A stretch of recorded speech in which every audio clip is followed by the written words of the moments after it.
کے کنارے کتا بھی پیاسا مرا تو عمر پوچھا جائے گا۔ اور جب کوئی فریادی آ کر کہتا واہ عمرا، یہ عربی میں پکار کا صیغہ ہے، واہ عمرا، ہائے عمر، تو حضرت عمر یہاں ہاتھ باندھ لیتے۔ یہاں یہ نشانی ہے آخرت کی کہ آخرت میں ہر حاکم، ہر حکمران جب آئے گا تو اس کے ہاتھ یہاں بندھے ہوں گے ایسے، پھر وہ اپنی حکومت کا حساب دے گا۔ اگر حساب میں پاس ہو گیا تو پھر یہ ہاتھ چھوڑے جائیں گے، ورنہ انہی بندے ہاتھوں کے ساتھ آگے دھکا دے دیا جائے۔ تو عمر رضی اللہ تعالیٰ اپنے ہاتھ یہاں باندھ لیتے، کہتے یا لبیکا یا لبیکا یا لبیکا، عمر حاضر ہے، عمر حاضر ہے، عمر حاضر ہے۔ ایک رات گشت میں نکلے، ساتھ نوکر غلام اسلم، روشنی نظر آئی، آگ جلتی نظر آئی مدینے سے باہر۔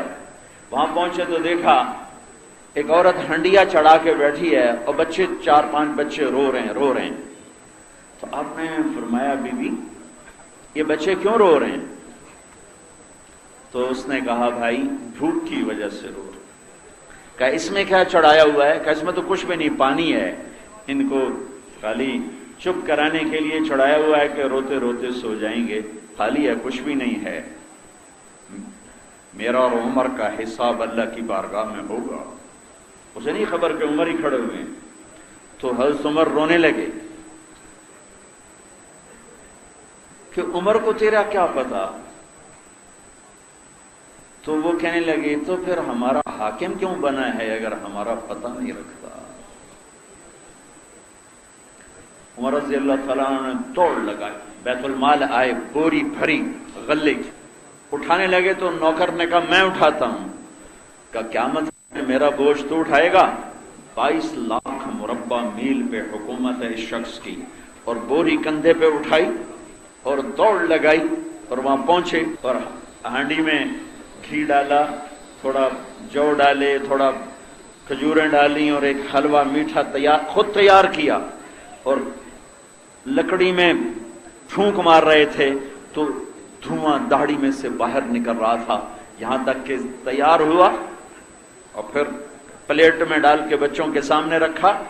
بچے کھانے لگے، ہنسنے لگے، تو وہ کہنے لگی کہ بھائی عمر کی بجائے تو حکمران ہوتا تو زیادہ حقدار تھا۔ یہ نہیں کہا میں ہی عمر ہوں، کہا بہن کل تو آ جانا، میں عمر سے تجھے ملا دوں گا، جب تو آئے گی تو میں بھی وہیں ہوں۔ یہ نہیں بتایا کہ میں عمر ہوں۔ پھر بیٹھ کے ان بچوں کو ہنستے دیکھا، پھر اٹھ کے چلے تو کہنے لگے اسلم میں نے بچوں کو روتے دیکھا تھا، میرا جی چاہا کہ میں ان کو ہنستے دیکھ کر پھر یہاں سے اٹھوں، پھر یہاں سے اٹھوں۔ کہا تم کل آ جانا، میں تمہارا وظیفہ لگوا دوں گا امیر المومنین سے۔ میرے بھائیوں، قوموں کے عروج و زوال کے جو اسباب ہیں وہ اندر بنتے ہیں، باہر نہیں بنتے، اندر بنتے ہیں، اندر۔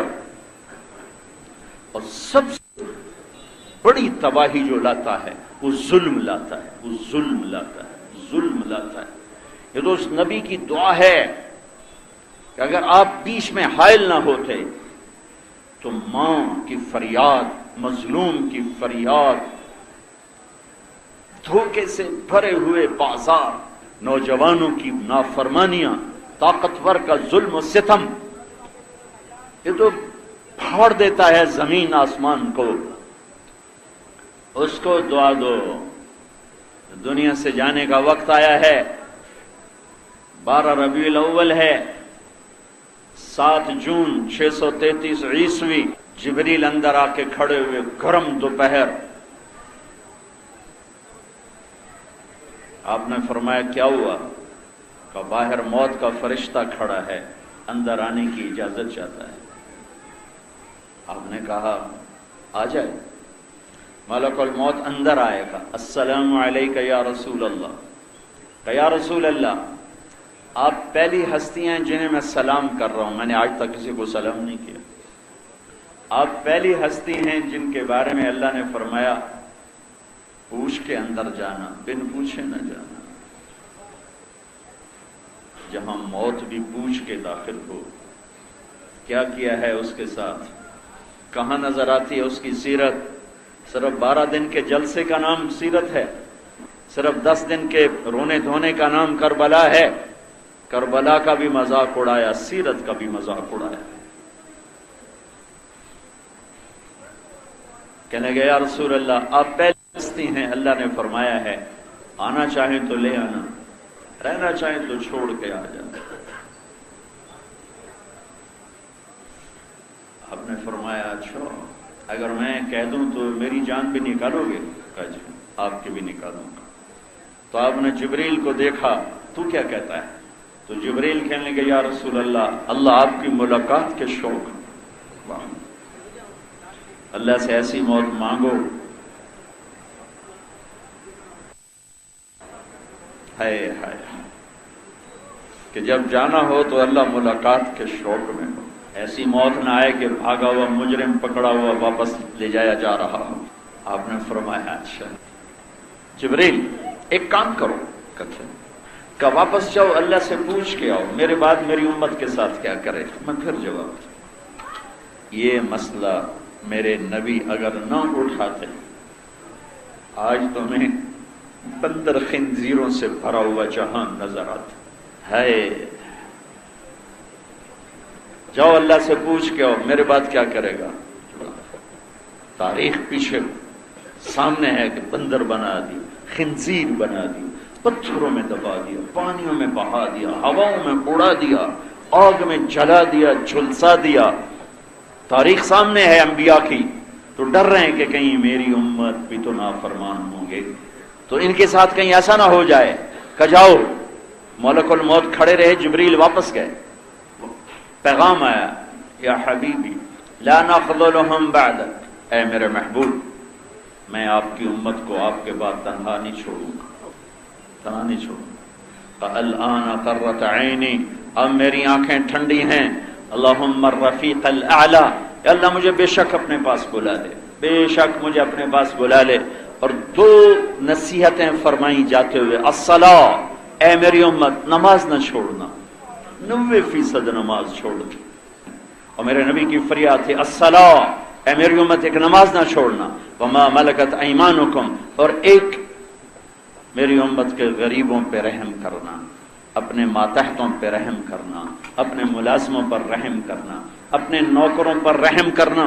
کہ 2 نصیحتیں سارے دین کا خلاصہ، ایک حقوق اللہ اس میں نماز سب سے اہم، ایک حقوق العباد اس میں غریب لوگ سب سے اہم۔ تو ایک طرف عبادت میں نماز کا ذکر، ساری عبادات اس میں آ گئیں، اور انسانیت میں غریبوں کا ذکر، باقی طبقات بھی اس میں آ گئے۔ میرے بھائیوں، میرے نبی پاک صلی اللہ تعالی علیہ وسلم کی یہ فریاد نہ ہوتی تو میں نے شروع میں کہا تھا کہ اللہ یہ چاہتا ہے کہ اللہ کی بتائی ہوئی ترتیب پر چلو، اللہ کے بتائے ہوئے نظام پر چلو، جس میں سے ایک بات میں نے کہی، الصدق ینجی والکذب یہلک، جھوٹ نجات ہلاک کرتا ہے اور سچ نجات دیتا ہے۔ میرے نبی سے پوچھا گیا یا رسول اللہ مسلمان بزدل ہو سکتا ہے؟ کہا ہو سکتا ہے۔ مسلمان کنجوس ہو سکتا ہے؟ کہا ہو سکتا ہے۔ یا رسول اللہ مسلمان جھوٹ بول سکتا ہے؟ کہا نہیں، جھوٹ نہیں بول سکتا، جھوٹ نہیں بول سکتا۔ حجاج بن یوسف نے ایک آدمی سے پوچھا لوگ میرے بارے میں کیا کہتے ہیں؟ کہا اگر میں نے تمہیں بتایا تو مجھے بھی قتل کر دے گا۔ کہا نہیں کچھ نہیں کہتا، بتاؤ کیا کہتے ہیں؟ تو اس نے ساری 4 شعر لگا دی، یہ کہتے ہیں، یہ کہتے ہیں، یہ کہتے ہیں۔ اس میں ایک یہ تھا بہت جھوٹا ہے، سنتا رہا، ساری سننے کے بعد کہنے لگا ساری باتیں سچ ہیں، صرف ایک بات غلط ہے کہ مجھے جھوٹا کہتے ہیں۔ جب سے میں نے ہوش سنبھالا ہے میں نے زندگی میں جھوٹ کبھی نہیں بولا، میں نے زندگی میں جھوٹ کبھی نہیں بولا۔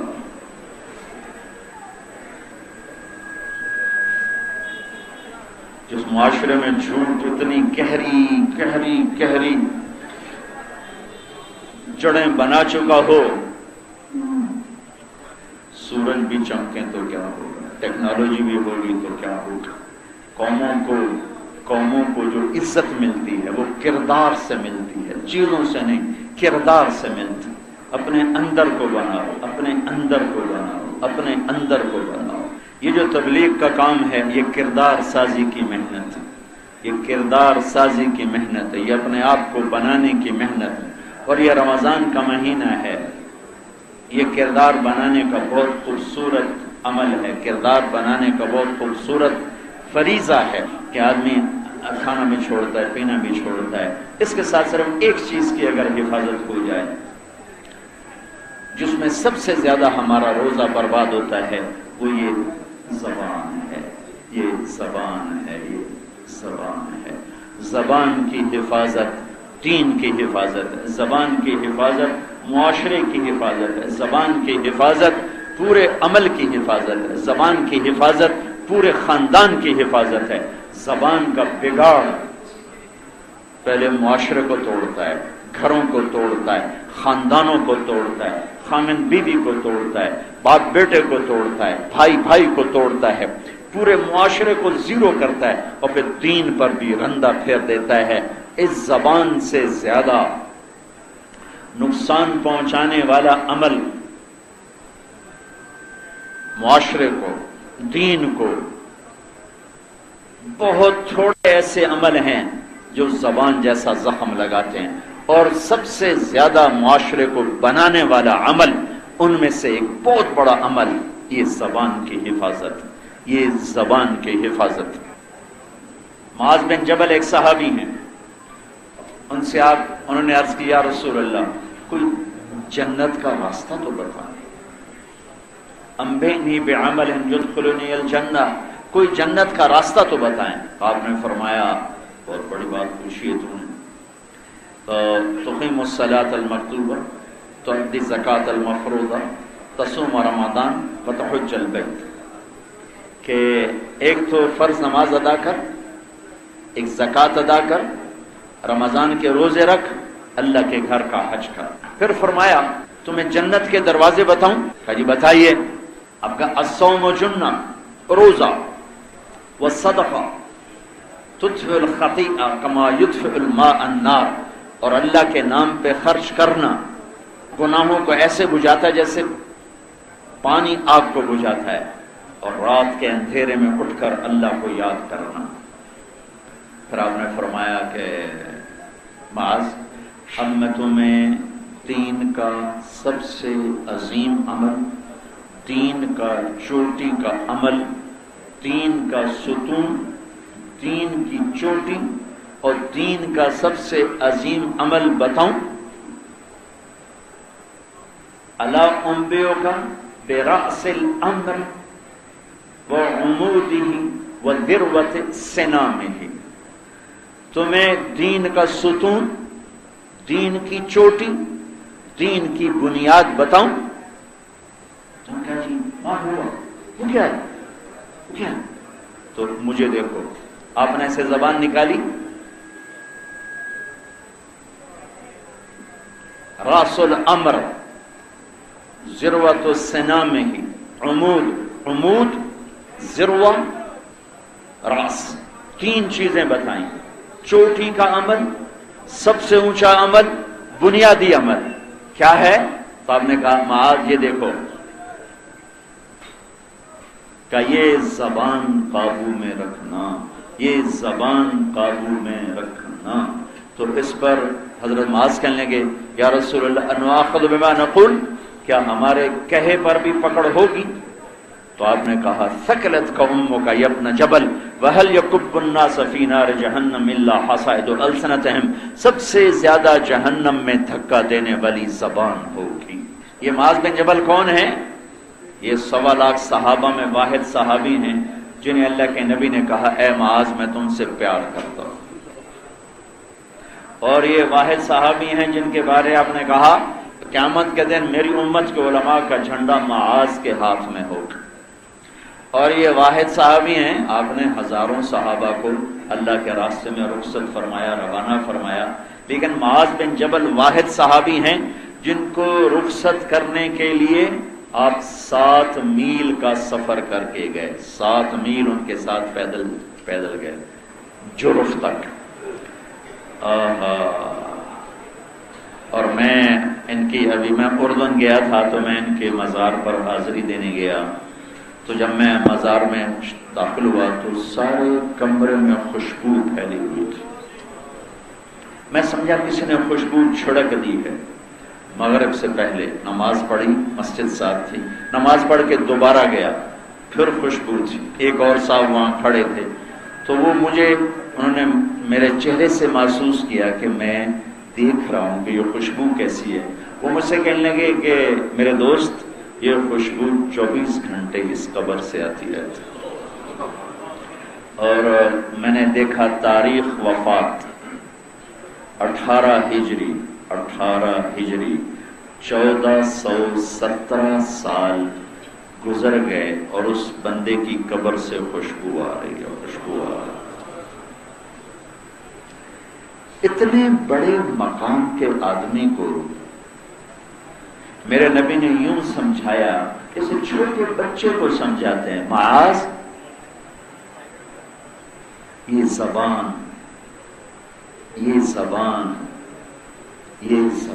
قابو میں رکھنا۔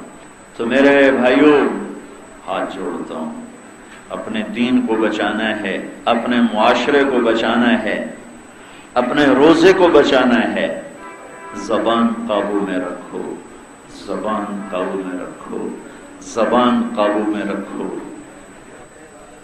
گھر اجڑ گئے اس کے پیچھے، دین برباد ہو گیا اس کے پیچھے، دنیا برباد ہو گئی اس کے پیچھے، آخرت تباہ ہو گئی اس کے پیچھے۔ اس کو محبت کا عادی بناؤ، اس سے میٹھا بول بولنے کا اس کو عادی بناؤ۔ کڑوے بول انسان نکل ہی جاتے ہیں، معافی مانگو اللہ سے بھی، جس کے ساتھ بول گئے اس سے بھی۔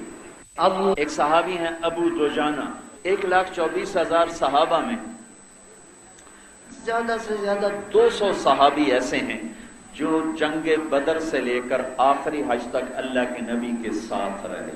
200، زیادہ سے زیادہ 200۔ کوئی کسی جنگ میں ہے، کوئی کسی میں ہے، کوئی کسی یہاں نہیں، کوئی وہاں نہیں۔ ابو دجانہ ان 200 میں ایک آدمی ہے جو جنگ بدر سے آخری حج تک ساتھ رہے۔ یہ اتنا بڑے آدمی ہے۔ احد کی جنگ میں آپ نے تلوار اٹھائی، کہا یہ تلوار کون لے گا؟ کئی صحابہ کھڑے ہو گئے، تو آپ نے فرمایا اس کا حق کون ادا کرے گا؟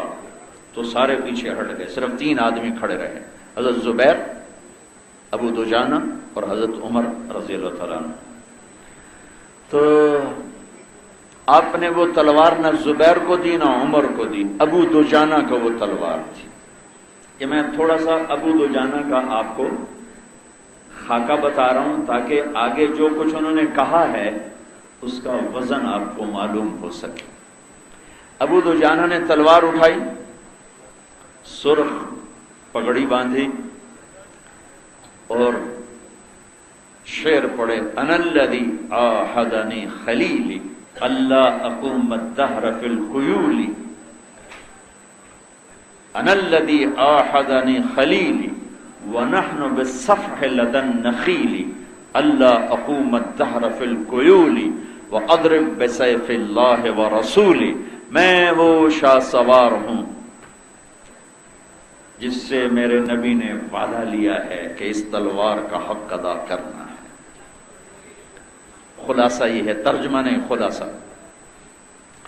تو ایک طرف سے جو حملہ کیا تو قریش کے 3,000 کے لشکر کو چیر کے پار نکل، ان کو روک نہیں سکا، اور آگے عورتیں ڈھول بجا رہی تھیں اور قریش کے لشکر کو ابھار رہی تھی، اور ہندا گیت گا رہی تھی، نحن بنات طارقی نمشی علی النمارق مشی القتل البوارق المسک فی المخالق والدر فی المخالق ان تقبلوا نعانقی وتدبروا نفارقی فراق غیر وامد نحن بنات طارقی، ہم ستاروں کی بیٹیاں ہیں، نمشی علی النمارق قالینوں پہ چلنے والی ہیں، مشی القتل بوارقی نخرے والے چکور کی چال چلنے والیاں ہیں، المسک فی المفارق ہماری مانگ میں مشک بھرا ہوا ہے، والدر فی المخالق ہماری اوڑھنیوں میں موتی پروئے ہوئے ہیں، ان تقبلوا نعانقی آگے بڑھ کے حملہ کرو گے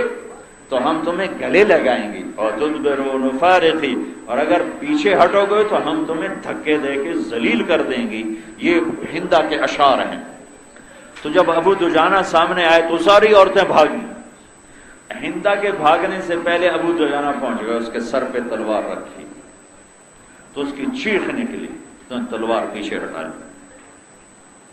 تو پیچھے زبیر بھی، حضرت زبیر کہنے لگے میرے جی میں آیا کہ میں اتنا شاہ سوار، مجھے تلوار نہیں دی، ابو دجانہ کو کیوں دی؟ میں تو پھوپھی کا بیٹا بھی ہوں، مجھے کیوں نہیں؟ میں دیکھتا ہوں یہ کیا کرتا ہے۔ تو وہ پیچھے پیچھے تھے، پیچھے پیچھے، تو تلوار ہٹائی تو زبیر کہنے لگے یہ کیا کیا، چلائی کیوں نہیں؟ کہ اللہ کے نبی کی تلوار ہے، عورت کے خون سے رنگین کر کے اسے خراب نہیں کرنا چاہتا، کمزور پہ اٹھانا اس کی شان کے خلاف ہے۔ میرے نبی نے کہا تھا حق ادا کرنا ہے، تو کمزور پہ اٹھانا، کمزور پہ خون سے داغدار کرنا اس کے حق کے خلاف۔ تلوار واپس، پھر پیچھے مڑے، پھر پلٹ کے حملہ کیا تو سامنے ایک قریش کے لشکر میں تھا، لوہے میں فرق جیسے ہاتھی ہوتا ہے۔ زبیر کہنے لگے میرے جی میں آیا کبھی اس سے ٹکر ہو تو پھر میں دیکھوں ابو دجانہ کیا چیز۔ تو اللہ کا کرنا ایسا ہوا کہ وہ دونوں آمنے سامنے آ گئے۔ تو ان دونوں میں جب ٹکر ہوئی تو تھوڑی دیر کے لیے باقی بھی کھڑے ہو گئے، باقی بھی، حالانکہ لڑائی ہو رہی لیکن ایک دم سارے کھڑے ہو گئے کہ دیکھو یہ کیا فیصلہ ہوتا ہے۔ ابو دجانہ دیکھنے میں بہت کمزور نظر آ رہے ہیں، ذرا بھی پتلی سی، اور وہ لوہے میں 6 فٹ سے اوپر اس کا قد اور ہاتھی کی طرح۔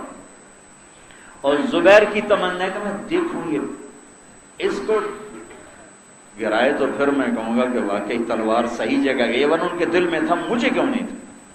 تو جو ان دونوں میں ٹکر ہوئی ہے کہ شجاعت بھی عش عش کر اٹھ، اور دونوں طرف سے کوئی زیر ہونے کے لیے تیار نہیں، اور چاروں طرف شاہ سواران رک گئے، قریش کا لشکر بھی، اہل ایمان صحابہ کا لشکر بھی، کہ یہ کیا نتیجہ نکلتا ہے۔ آخر اس قریشی نے جو تلوار کا بھرپور وار کیا، ابو دجانہ کی اس کو توڑتا ہوا زرہ کو ان کے کندھے میں اتر گیا۔ ابو دجانہ نے زخمی شیر کی طرح جو بڑھ کے وار کیا، اس نے آگے ڈھال کی، ڈھال کو توڑا۔ اس نے دوہری زرہ پہنی ہوئی تھی، 6 فٹ سے اوپر قد تھا، یہاں تلوار لگی، یہاں زخمی ہے ابو دجانہ، اور جو تلوار اندر گئی ہے یہاں آ کر 2 ٹکڑے کر کے پھینک دیے، ادھر ادھر 2 ٹکڑے ہو گئے اس کے۔ تو پھر آپ نے ایسے ٹوپی اتاری اور کہا ہاں کیا دیکھتے ہو، انا ابو دجانہ، کیا دیکھتے ہو، انا ابو دجانہ، میں ہوں ابو دجانہ۔ یمامہ کی جنگ ہوئی، صحابہ 12,000، مسلمہ جھوٹا نبی 1,10,000، مہاجرین کا جھنڈا زید بن خطاب کے ہاتھ، انصار کا جھنڈا ثابت بن قیس بن شماس کے ہاتھ، مہاجرین رائٹ پر، انصار الٹے ہاتھ، مہاجرین سیدھے ہاتھ، خالد بن ولید درمیان۔ پہلے ہی حلے میں مہاجرین کے قدم اکھڑ گئے اور حضرت زید بن خطاب شہید ہوئے، حضرت عمر کے بھائی شہید ہو گئے۔ جھنڈا سالم مولا حذیفہ نے اٹھایا، حافظ عالم شہید ہو گئے۔ جھنڈا گر گیا، جھنڈا گرا، مہاجرین میدان چھوڑ گئے، انصار ڈٹے رہے، انصار نہیں ہلے۔ تو خالد بن ولید رضی اللہ تعالیٰ عنہ نے، برا بن مالک ان صحابہ میں سے ہیں جن کے بارے میں میرے نبی کا فرمان ہے کہ میرے کچھ ساتھی ایسے ہیں کہ جب وہ یوں کر کے ہاتھ اٹھاتے ہیں اللہ کے سامنے تو اللہ ان کے ہاتھ کبھی خالی نہیں لوٹاتے۔ ان میں سے ایک برا بھی ہیں، برا بن مالک، اور 1,000 کے برابر بھی ہیں۔ چند صحابہ ایسے تھے جو ایک آدمی 1,000 کے برابر شمار ہوتا تھا، ان میں سے برا بھی ہیں۔ تو حضرت خالد نے کہا برا، ارے آج قسم اٹھا، آج اللہ پہ قسم اٹھا، کیونکہ میدان ہاتھ سے نکل چکا تھا۔ مہاجرین کا اکھڑ جانا مطلب ہے کہ شکست ہے۔ تو حضرت برا نے کہا اخلصنا، پھر ہمیں الگ کرو، مدینے والوں کو الگ کرو، کر لے لو۔ تو ایک چٹان پہ کھڑے ہوئے یا معاشر الانصار یا معاشر الانصار الیہ انا براء ابن مالک، اے انصار کی جماعت ادھر آؤ ادھر آؤ ادھر آؤ، میں ہوں براء بن مالک۔ تو 3000 مدینے والے اکٹھے ہو گئے جلدی سے، 3000 بکھرے ہوئے تھے لیکن 3000 فوراً اکٹھے ہوئے، کہا اما المدینہ تو فلا مدینہ، اب مدینے کو دل سے نکال دو، ہاں ہن المعشر، یہاں قبریں بنانے کی نیت کرو اور مدینے کا خیال نکال دو اور اپنی زریں اتار دو، تلواروں کی نیامیں توڑ دو اور آج اللہ کو راضی کر کے دکھا دو۔ تو 5 آدمی آگے بڑھے، براء بن مالک،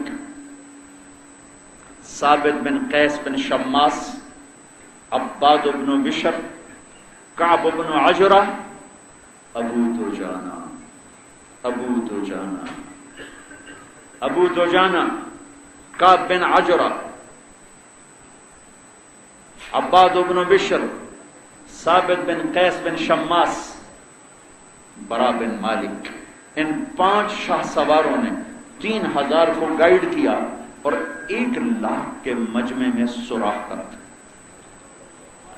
اور ان کو قلعے میں بند ہونے پہ مجبور کر دیا، اور قلعے کے دروازے تک پہنچتے پہنچتے پہنچتے ابو دجانہ شہید ہو، عباد بن بشر شہید ہو، ثابت بن قیس بن شماس شہید ہو گئے۔ یہ 2 بچے، کعب بن عجرہ اور براء بن مالک، انہوں نے فرمایا کہ ہمیں ڈھال پہ بٹھا کے پش کرو نیزوں کے ذریعے سے، تو ان دونوں کو ڈھالوں پہ بٹھا کے پش کیا تو یہ اڑتے ہوئے قلعے کی دیوار سے اندر قلعے میں جا کر گرے۔ 2 آدمی سامنے 1,00,000 کا جمع غفیر، دیوار کی ٹیک لگائی اور دروازے کی طرف سرکتے سرکتے سرکتے جا کے دروازہ کھول دیا۔ کعب بن عجرہ کا ہاتھ کٹ گیا، براء بن مالک سلامت رہے، دروازہ کھولا، سامنے خالد بن ولید تھے، انہوں نے دوڑ لگائی اور اندر داخل ہوئے تو وحشی حمزہ کا قاتل، وہ کہنے لگے مجھے خیال آیا آج اگر میں نے مسلمہ کو قتل کر دیا تو حمزہ کے قتل کا داغ میرے اوپر سے دھل جائے گا۔ اور وہ ایک ٹیلے پر کھڑا تھا تو کہنے لگے میں ایک طرف سے بچتا بچاتا اس کی طرف بڑھنا شروع ہوا، میں نے دوسری طرف دیکھا تو محمد بن مسلمہ وہ آگے بڑھ رہے تھے اس کو قتل کرنے کے لیے، اور ادھر سے میں تھا، اور ان دونوں سے عجیب و غریب ایک عورت وہ بیچ میں سے چیرتی ہوئی جا رہی ہے مسلمہ کو قتل کرنے کے لیے، لیکن چونکہ حضرت وحشی کا وار دور سے چلتا تھا، برچھا پھینکتے تھے، تو مسلمہ کی تلوار بلند ہوئی لیکن اس سے پہلے وحشی کا برچھا اس کو چیر کے نکل گیا، اور اوپر کھڑی تھی ایک لڑکی کوٹھے کی چھت پر، اس نے کہا ہے ہمارے آقا، اسے کالے غلام نے قتل کر دیا۔ یہ اس کی طرف شہادت چلی گئی کہ مسلمہ کے قتل کرنے وہی برچھا تھا جس برچھے سے حضرت حمزہ کو شہید کیا، وہی برچھا تھا، اسی برچھے سے ان کو شہید کیا تھا۔ میں تھوڑے سا آپ کو یمامہ کا قصہ سنا دیا، میں ابو دجانہ کی بات کر رہا تھا۔ ابو دجانہ رضی اللہ تعالی عنہ جنگ بدر سے لے کر آخری حج تک ساتھ رہے، یمامہ کی جنگ میں شہید ہوئے، اس کی فتح میں بنیادی کردار ادا کرنے والے 5 آدمیوں میں یہ ایک آدمی ابو دجانہ بھی تھے، ثابت بن قیس بن شماس تھے، عباد بن بشر تھے، کعب بن عجرہ تھے، براء بن مالک تھے۔ یہ ابو دجانہ ایک بات کہہ رہے ہیں، وہ بات نقل کرنا چاہتا تھا، اس لیے تھوڑی سی ان کی تاریخ آپ کو بتائی کہ ابو دجانہ ہیں کون۔ ابو دجانہ فرماتے ہیں لوگوں، میرے پاس بخشش کا سب سے بڑا عمل، ان ارجع عملی عندی، میرے پاس بخشش کا سب سے بڑا عمل کیا ہے حضرت؟ جنگ بدر، احد، حدیبیہ، خندق، خیبر، فتح مکہ، حنین نہیں، طائف نہیں، صحابی ہونا نہیں، حالانکہ ہر شے ہے۔ جنگ بدر کے شرکاء، پہلے ان کا سنو، جبریل نے کہا یا رسول اللہ آپ کے صحابہ میں سب سے بہتر کون ہیں؟ تو آپ نے کہا جو میرے ساتھ بدر میں شریک تھے 313۔ تو جبریل نے کہا یا رسول اللہ آسمان کے فرشتوں میں وہ فرشتے سب سے افضل ہیں جو جنگ بدر میں اتارے گئے تھے، 1000۔ مبتکم بألف من الملائکۃ مردفین، وہ 1000 فرشتے سب سے افضل۔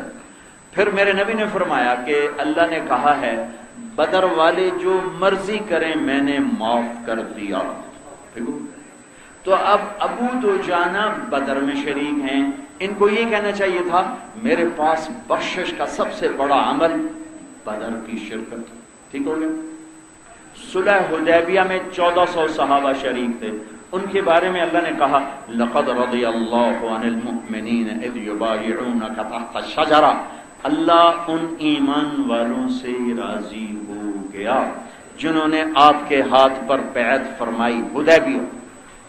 تو ابو دجانہ کہتے میرے پاس بخشش کا سب سے بڑا عمل حدیبیہ نہیں۔ پھر صحابی ہیں اور اللہ نے کہا کلن وعد اللہ الحسنى، اے میرے محبوب میرا وعدہ ہے تیرا ہر صحابی جنت میں جائے گا، ہر صحابی تیرا جنتی ہے، میرا وعدہ ہے۔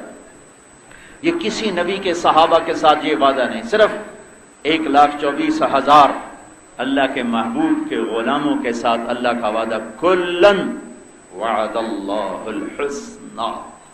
ہاں برابر نہیں ہو سکتے پہلے اور بعد والے، لا یستوی منکم من انفق من قبل الفتح وقاتل، فتح مکہ سے پہلے والے اور بعد والے برابر نہیں ہیں، لیکن کلن سب جنتی، سب جنتی۔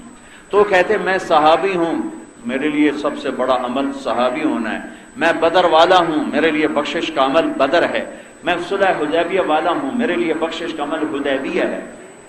لیکن یہ کیا کہہ رہے ہیں کہ لوگو ان ارجا عملی عندی، میرے پاس بخشش کا سب سے بڑا عمل یہ ہے ما آذیت احدا بلسانی، میں نے زندگی میں کسی کو اس زبان سے دکھ نہیں پہنچایا،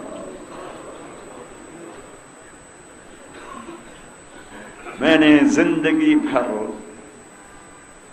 اس زبان سے کسی کو دکھ نہیں پہنچایا۔ ہائے ہائے ہائے،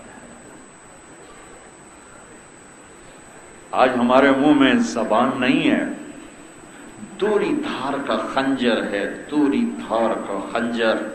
وہ ممبر پہ بیٹھتا ہے تو اور طرح وار کرتا ہے، وہ عدالت کی کرسی پر بیٹھتا ہے اور طرح وار کرتا ہے، وہ گھر میں ہوتا ہے اور طرح وار کرتا ہے، وہ بازار میں ہوتا ہے اور طرح وار کرتا ہے۔ یہ زہریلی ناگن ہے جس نے میرے معاشرے کو ڈس ڈس کے تباہ کر دیا ہے۔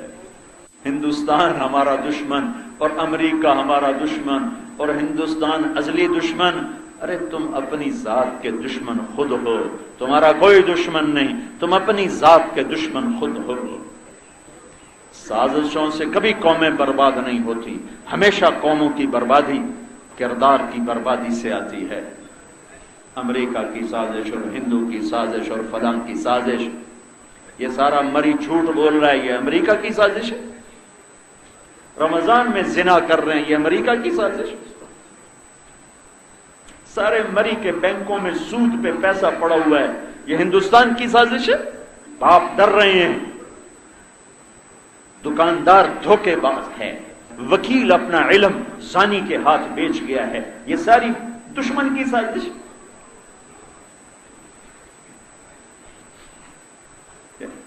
ہم اپنے دشمن خود ہیں، ہم اپنے دشمن خود ہیں۔ ان اللہ لا یغیر ما بقوم حتی یغیروا ما بانفسہم، کردار ختم ہوتے ہیں پھر میرے اللہ کا نظام حرکت میں آتا ہے۔ سازشوں سے کبھی کوئی قوم ہلاک نہیں ہوئی، ہمیشہ ہلاکت اندر سے آتی ہے، قوموں کا کردار ختم ہوتا ہے، اللہ کا جھاڑو پھر جاتا ہے۔ یہ تو اس کملی والے کو پر درود و سلام پڑھو، ان کی دعائیں نہ ہوتی تو ہم بندر خنزیر بن چکے ہوتے ہیں۔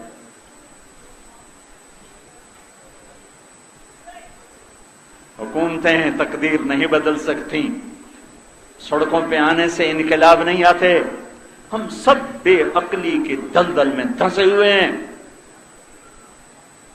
ہماری معراج اللہ کو راضی کرنے سے ملے گی، ہمیں معراج کا سفر، ہماری معراج اللہ اس کے رسول کی اطاعت ہے۔ آخرت کو آگے رکھو، دنیا کو بھی، حضرت علی کا فرمان ہے، بے دنیا کا بے آخرت ولا تبع آخرتک بدنیاک۔ یہ اپنے بچوں کو وصیت نامہ لکھوایا، اس وصیت نامے کا ایک لفظ بتا رہا ہوں کہ میرے بچوں، دنیا اور آخرت ٹکرائیں گے تو اس وقت دنیا بیچ دینا، آخرت نہ بیچنا۔ اللہ